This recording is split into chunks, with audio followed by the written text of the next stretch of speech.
পাতোয়া take C বিচে যাওয়ার পর আমাদের প্রচণ্ড পানি পিপাসা পায়।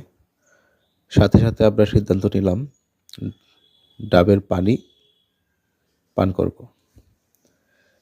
কিন্তু কক্সবাজারে যদিও প্রচুর ডাব পাওয়া যায়, কিন্তু দাম অনেক বেশি।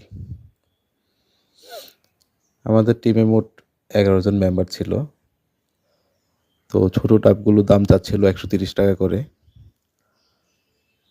তো আমরা এই দোকানে বড় ডাব দেখতে পেলাম।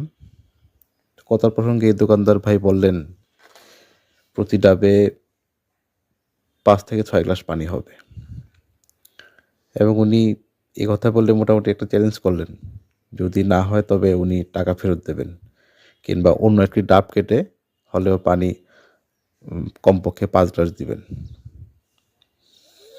তবে সত্যি কথা বলতে কি, যে একটি ডাবে 5 গ্লাস পানি অনেকটা বেশি, আমাদের এতটা বিশ্বাস হয়নি। কিন্তু আমাদের মনে হলো যে এই চ্যালেঞ্জটা নেওয়া উচিত, কারণ আমাদের টিমে মানুষ ছিল 11 জন। যদি 5 থেকে 6 গ্লাস পানি পাওয়া যায় তবে 2টি ডাব দিয়ে আমাদের সবাই পানি পান করতে পারবো, আর এতে আমাদের টাকাও সাশ্রয় হবে। তো সর্বশেষ আমরা দোকানদার ভাইয়ের চ্যালেঞ্জ অ্যাকসেপ্ট করলাম, এবং দোকানদার ভাইয়ের কথাটাই সত্যি হলো। 2টা ডাব থেকে প্রায় 12 গ্লাস পানি হয়েছে।